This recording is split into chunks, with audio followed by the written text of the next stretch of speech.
Lucius Annaeus Seneca the Younger, usually known as Seneca, was a Roman Stoic philosopher, statesman, dramatist, and, in one work, satirist, from the post-Augustan age of Latin literature. Moral Letters to Lucilius, also known as the Moral Epistles and Letters from a Stoic, is a collection of 124 letters that Seneca the Younger wrote during his retirement, after he had worked for the Emperor Nero for more than 10 years. They are addressed to Lucilius Jr., the then procurator of Sicily. Regardless of how Seneca and Lucilius actually corresponded, it is clear that Seneca crafted the letters with a broad readership in mind. In this video, we bring you letters 1 through 7. Please don't forget to let us know in the comments if you enjoyed this chill book. Translated by Richard M. Comer. Letter 1. On saving time. 1. Continue to act thus. My dear Lucilius, set yourself free for your own sake. Gather and save your time, which till lately has been forced from you, or filched away, or has merely slipped from your hands.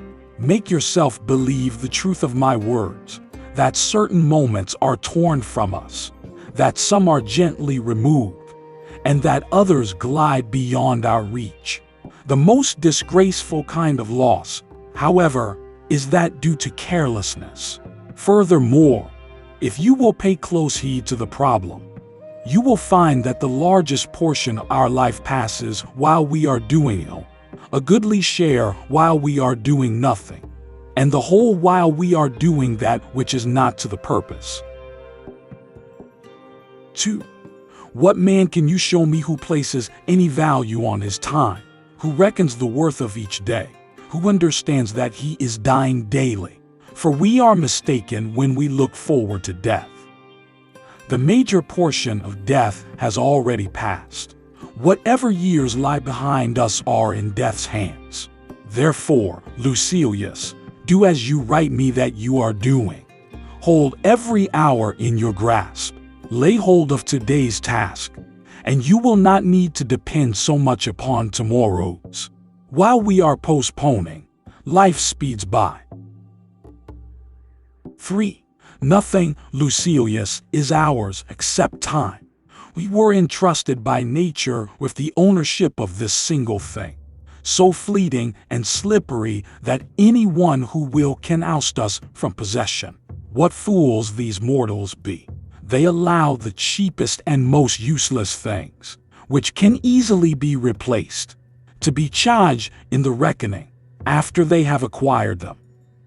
But they never regard themselves as in debt when they have received some of that precious commodity, time. And yet time is the one loan which even a grateful recipient cannot repay. 4. You may desire to know how I, who preach to you so freely, am practicing. I confess frankly, my expense account balances, as you would expect from one who is free-handed but careful. I cannot boast that I waste nothing, but I can at least tell you what I am wasting, and the cause and manner of the loss. I can give you the reasons why I am a poor man. My situation, however, is the same as that of many who are reduced to slender means through no fault of their own. Every one forgives them, but no one comes to their rescue. 5. What is the state of things, then? It is this. I do not regard a man as poor, if the little which remains is enough for him. I advise you, however, to keep what is really yours. And you cannot begin too early. For, as our ancestors believed, it is too late to spare when you reach the dregs of the cask. Of that which remains at the bottom, the amount is slight, and the quality is vile. Farewell. Letter 2. On Discursiveness in Reading. 1.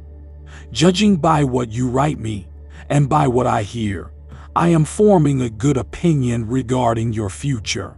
You do not run hither and thither and distract yourself by changing your abode. For such restlessness is the sign of a disordered spirit. Primary indication, to my thinking, of a well-ordered mind is a man's ability to remain in one place and linger in his own company. 2. Be careful, however, lest this reading of many authors and books of every sort may tend to make you discursive and unsteady. You must linger among a limited number of master thinkers and digest their works, if you would derive ideas which shall win firm hold in your mind. Everywhere means nowhere. When a person spends all his time in foreign travel, he ends by having many acquaintances, but no friends. And the same thing must hold true of men who seek intimate acquaintance with no single author, but visit them all in a hasty and hurried manner.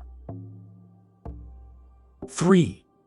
Food does no good, is not assimilated into the body if it leaves the stomach as soon as it is eaten. Nothing hinders a cure so much as frequent change of medicine. No wound will heal when one salve is tried after another. A plant which is often moved can never grow strong. There is nothing so efficacious that it can be helpful while it is being shifted about. And in reading of many books is distraction. Accordingly, since you cannot read all the books which you may possess, it is enough to possess only as many books as you can read. 4. But, you reply, I wish to dip first into one book and then into another. I tell you that it is the sign of an overnice appetite to toy with many dishes. For when they are manifold and varied, they cloy but do not nourish. So you should always read standard authors. And when you crave a change, fall back upon those whom you read before. Each day acquire something that will fortify you against poverty, against death, indeed against other misfortunes as well.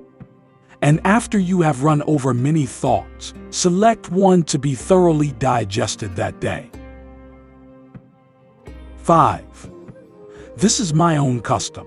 From the many things which I have read, I claim some one part for myself. The thought for today is one which I discovered in Epicurus. For I am wont to cross over even into the enemy's camp, not as a deserter, but as a scout. 6. He says, contented poverty is an honorable estate. Indeed, if it be contented, it is not poverty at all. It is not the man who has too little, but the man who craves more, that is poor. What does it matter how much a man has laid up in his safe, or in his warehouse, how large are his flocks and how fat his dividends, if he covets his neighbor's property and reckons not his past gains, but his hopes of gains to come? Do you ask what is the proper limit to wealth? It is, first, to have what is necessary, and second, to have what is enough. Farewell. Letter 3.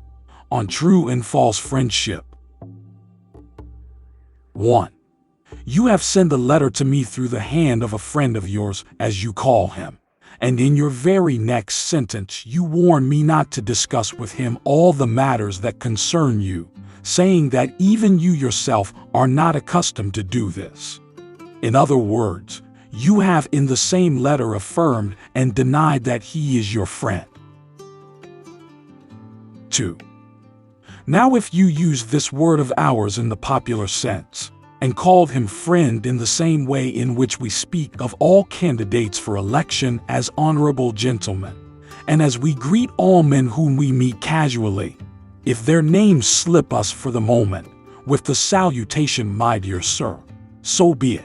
But if you consider any man a friend whom you do not trust as you trust yourself, you are mightily mistaken, and you do not sufficiently understand what true friendship means. Indeed, I would have you discuss everything with a friend. But first of all, discuss the man himself. When friendship is settled, you must trust. Before friendship is formed, you must pass judgment. Those persons indeed put last first and confound their duties, who, violating the rules of Theophrastus, judge a man after they have made him their friend. instead of making him their friend after they have judged him. Ponder for a long time whether you shall admit a given person to your friendship. But when you have decided to admit him, welcome him with all your heart and soul. Speak as boldly with him as with yourself. 3. As to yourself, although you should live in such a way that you trust your own self with nothing which you could not entrust even to your enemy, yet, since certain matters occur which convention keeps secret, you should share with a friend at least all your worries and reflections. Regard him as loyal, and you will make him loyal. Some, for example, fearing to be deceived, have taught men to deceive. By their suspicions they have given their friend the right to do wrong. Why need I keep back any words in the presence of my friend? Why should I not regard myself as alone when in his company? 4. There is a class of men who communicate to anyone whom they meet matters which should be revealed to friends alone, and unload upon the chance listener whatever irks them. Others, again, fear to confide in their closest intimates, and if it were possible, they would not trust even themselves, burying their secrets deep in their hearts. But we should do neither. It is equally faulty to trust everyone and to trust no one. Yet the former fault is, I should say, the more ingenuous, the latter the more safe. 5. In like manner you should rebuke these two kinds of men, both those who always lack repose, and those who are always in repose. For love of bustle is not industry. It is only the restlessness of a hunted mind. And true repose does not consist in condemning all motion as merely vexation. That kind of repose is slackness and inertia. 6. Therefore, you should note the following saying, taken from my reading in Pomponius. Some men shrink into dark corners to such a degree that they see darkly by day. No, men should combine these tendencies, and he who reposes should act, and he who acts should take repose. Discuss the problem with nature. She will tell you that she has created both day and night. Farewell. Letter 4 on the terrors of death. 1. Keep on as you have begun, and make all possible haste, so that you may have longer enjoyment of an improved mind, one that is at peace with itself.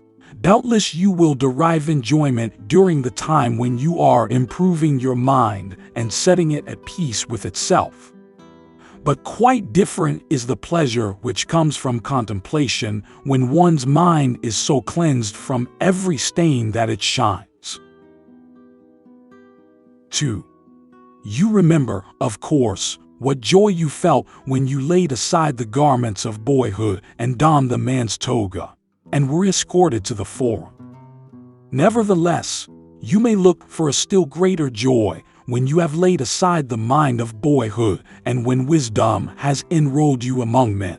For it is not boyhood that still stays with us, but something worse, boyishness. And this condition is all the more serious because we possess the authority of old age, together with the follies of boyhood. Yeah, even the follies of infancy.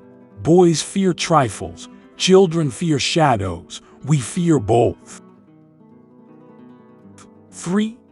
All you need to do is to advance. You will thus understand that some things are less to be dreaded, precisely because they inspire us with great fear. No evil is great, which is the last evil of all. Death arrives. It would be a thing to dread if it could remain with you, but death must either not come at all, or else must come and pass away. 4. It is difficult, however, you say, to bring the mind to a point where it can scorn life. But do you not see what trifling reasons impel men to scorn life? One hangs himself before the door of his mistress.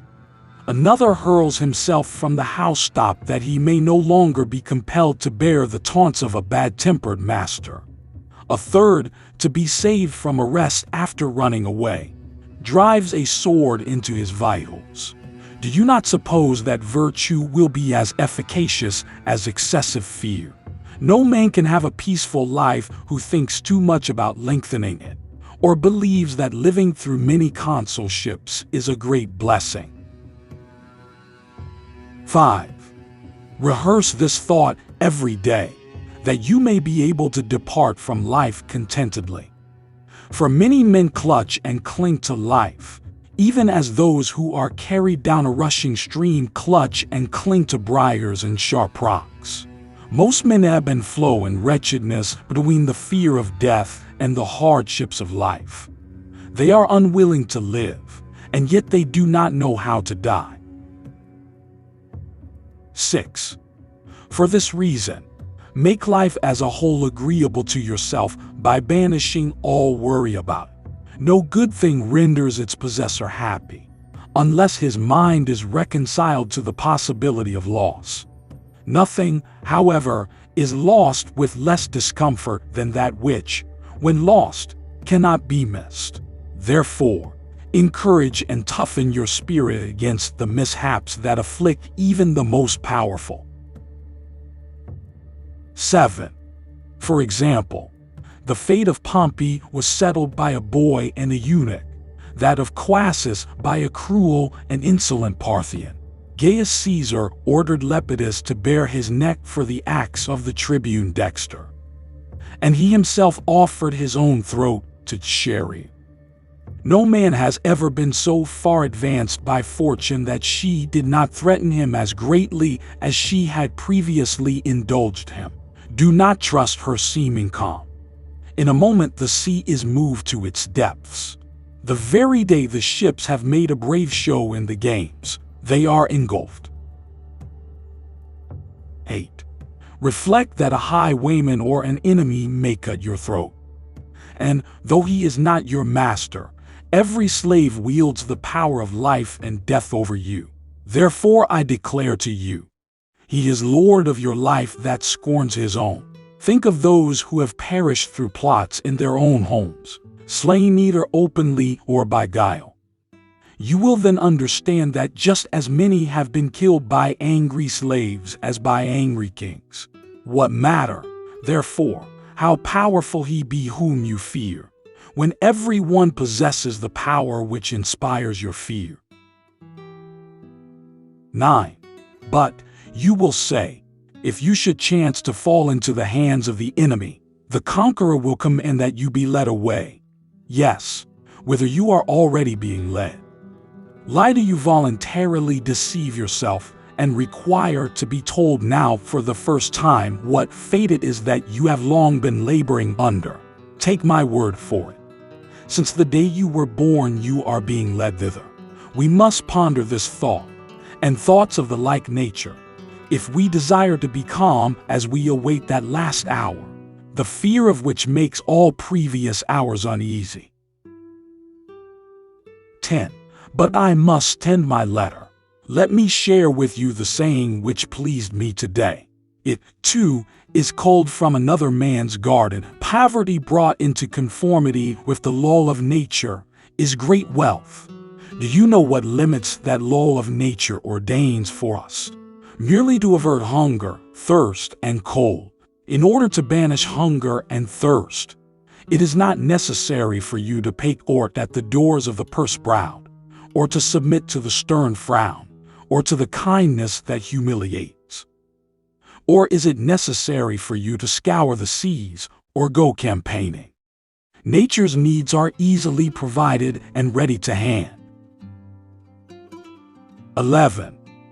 It is the superfluous things for which men sweat, the superfluous things that wear our togas threadbare, that force us to grow old in camp, that dash us upon foreign shores. That which is enough is ready to our hands. He who has made a fair compact with poverty is rich. Farewell. Letter 5. On the Philosopher's Mean. 1. I commend you and rejoice in the fact that you are persistent in your studies, and that, putting all else aside, you make it each day your endeavor to become a better man. I do not merely exhort you to keep at it. I actually beg you to do so. I warn you, however, not to act after the fashion of those who desire to be conspicuous rather than to improve, by doing things which will rouse comment as regards your dress or general way of living. 2. Repellent attire, unkempt hair, slovenly beard, open scorn of silver dishes, a couch on the bare earth, and any other perverted forms of self-display are to be avoided. The mere name of philosophy, however quietly pursued, is an object of sufficient scorn. And what would happen if we should begin to separate ourselves from the customs of our fellow men? Inwardly, we ought to be different in all respects, but our exterior should conform to society. 3. Do not wear too fine, nor yet too frowsy, a toga.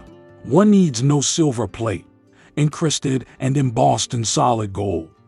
But we should not believe the lack of silver and gold to be proof of the simple life. Let us try to maintain a higher standard of life than that of the multitude, but not a contrary standard. Otherwise, we shall frighten away and repel the very persons whom we are trying to improve. We also bring it about that they are unwilling to imitate us in anything, because they are afraid lest they might be compelled to imitate us in everything. 4. The first thing which philosophy undertakes to give is fellow feeling with all men. In other words, sympathy and sociability. We part company with our promise if we are unlike other men.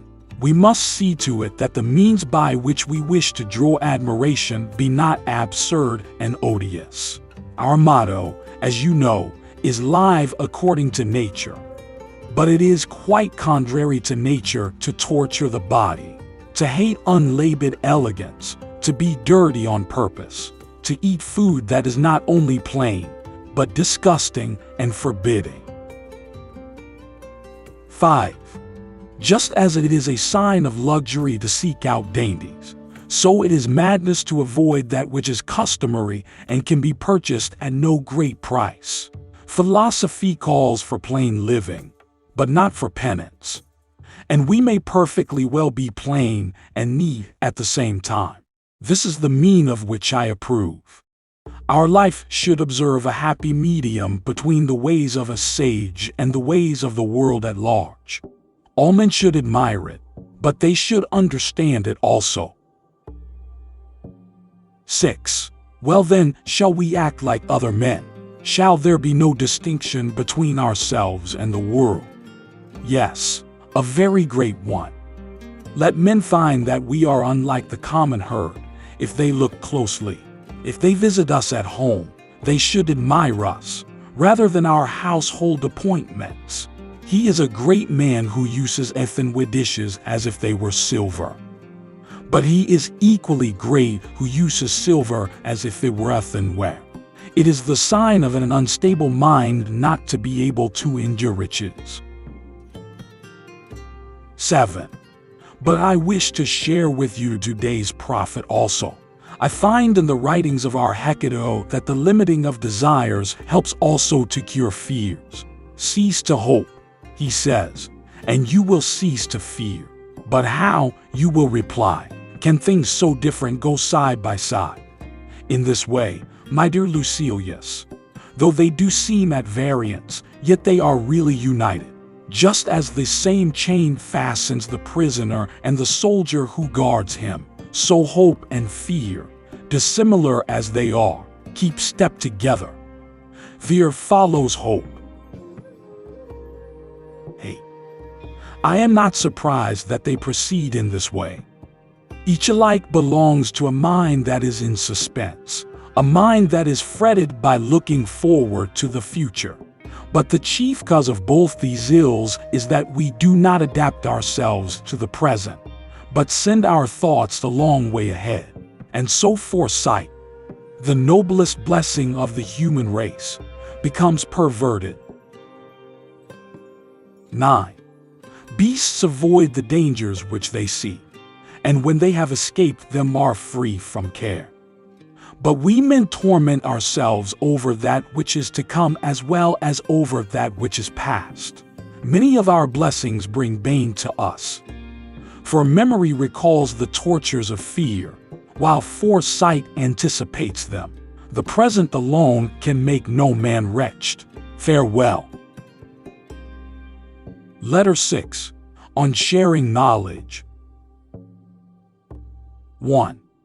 I feel, my dear Lucilius, that I am being not only reformed, but transformed. I do not yet, however, assure myself, or indulge the hope, that there are no elements left in me which need to be changed. Of course there are many that should be made more compact, or made thinner, or be brought into greater prominence. And indeed this very fact is proof that my spirit is altered into something better, that it can see its own faults, of which it was previously ignorant. In certain cases, sick men are congratulated because they themselves have perceived that they are sick. 2. I therefore wish to impart to you the sudden change in myself. I should then begin to place a surer trust in our friendship, the true friendship which hope and fear and self-interest cannot sever, the friendship in which and for the sake of which men meet death. 3. I can show you many who have lacked, not a friend, but a friendship. This, however, cannot possibly happen when souls are drawn together by identical inclinations into an alliance of honorable desires. And why can it not happen? Because in such cases men know that they have all things in common, especially their troubles. You cannot conceive what distinct progress I notice that each day brings to me. 4. And when you say, give me also a share in these gifts which you have found so helpful, I reply that I am anxious to heap all these privileges upon you, and that I am glad to learn in order that I may teach. Nothing will ever please me, no matter how excellent or beneficial, if I must retain the knowledge of it to myself. And if wisdom were given me under the express condition that it must be kept hidden and not uttered, I should refuse it. No good thing is pleasant to possess, without friends to share it. 5. I shall therefore send to you the actual books. And in order that you may not waste time in searching here and there for profitable topics, I shall mark certain passages, so that you can turn at once to those which I approve and admire. Of course, however, the living voice and the intimacy of a common life will help you more than the written word. You must go to the scene of action, first, because men put more faith in their eyes than in their ears, and second, because the way is long if one follows precepts, but short and helpful if one follows patterns. 6. Cleanthes could not have been the express image of Zeno if he had merely heard his lectures.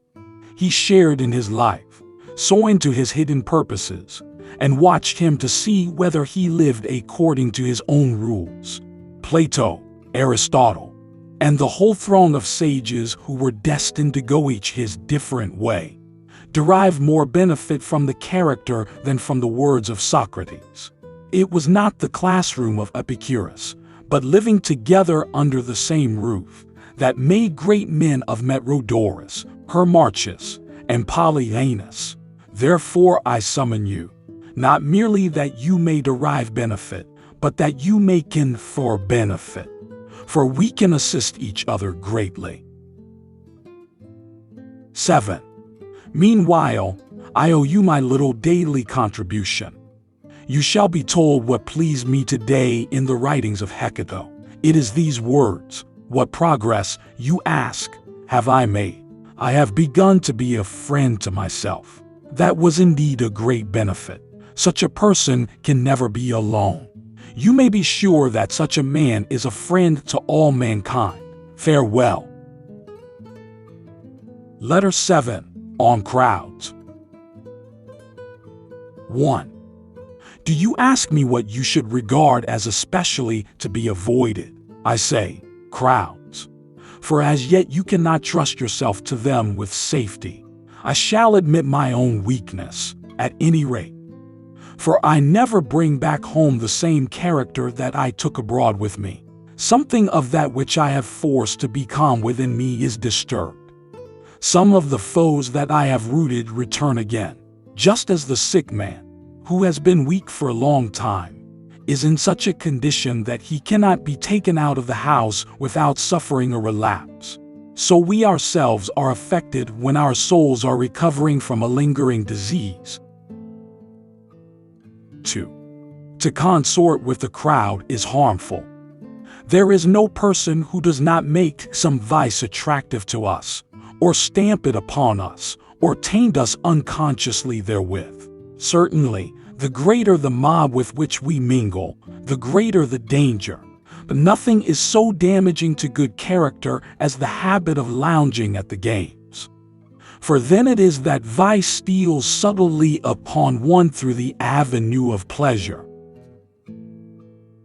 3. What do you think I mean? I mean that I come home more greedy, more ambitious, more voluptuous, and even more cruel and inhuman, because I have been among human beings. By chance I attended a midday exhibition, expecting some fun, wit, and relaxation, an exhibition at which men's eyes have respite from the slaughter of their fellow men. But it was quite the reverse.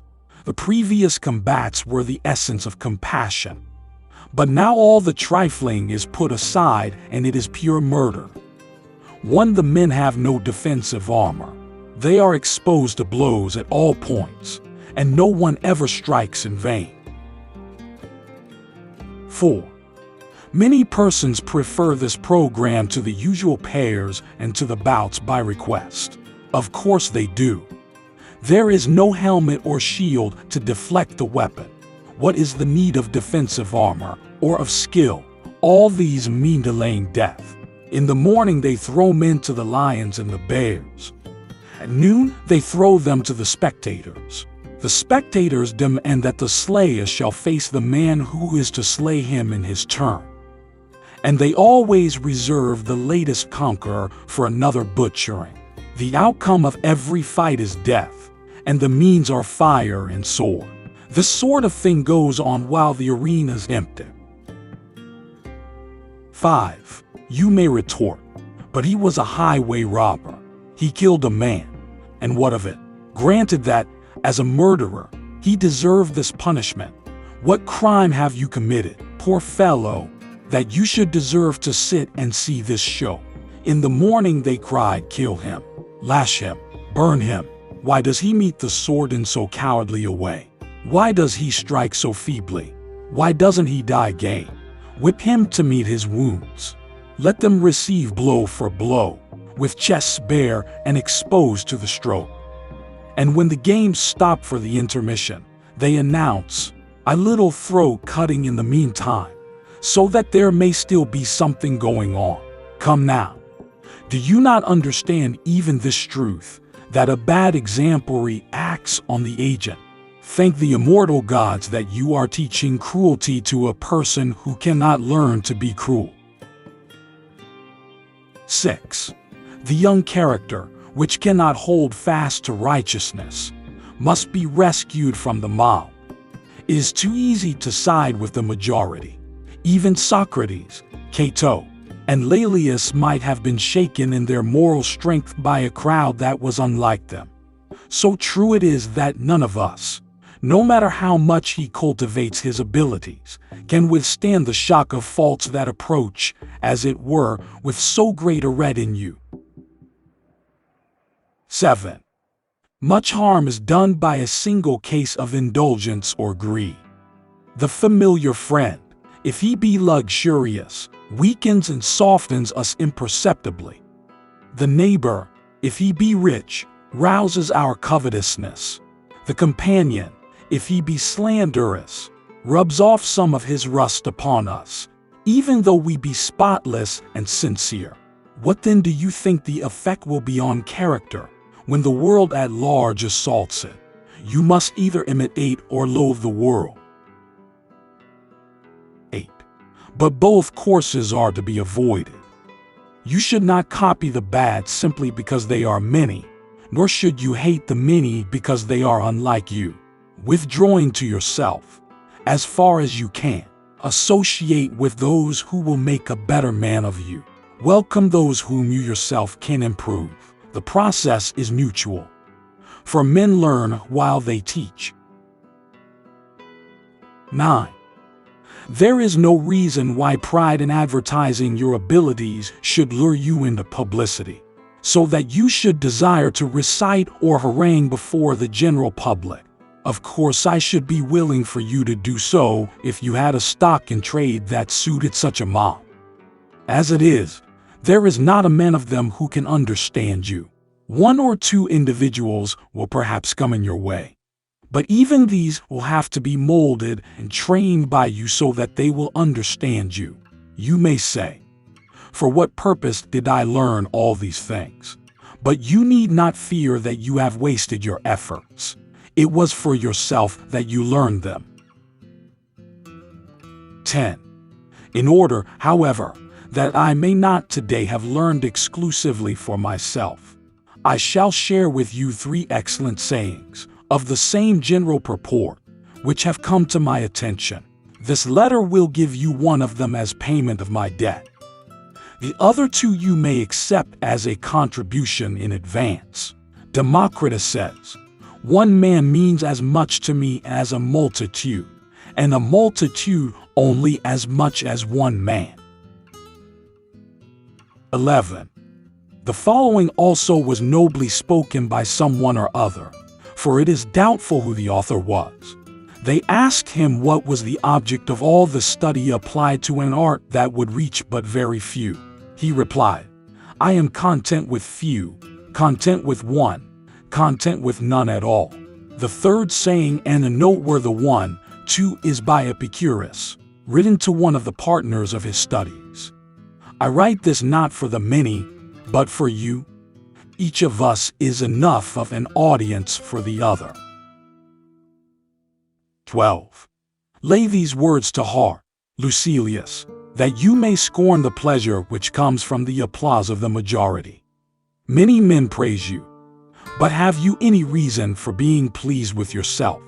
If you are a person whom the many can understand, your good qualities should face inwards. Farewell.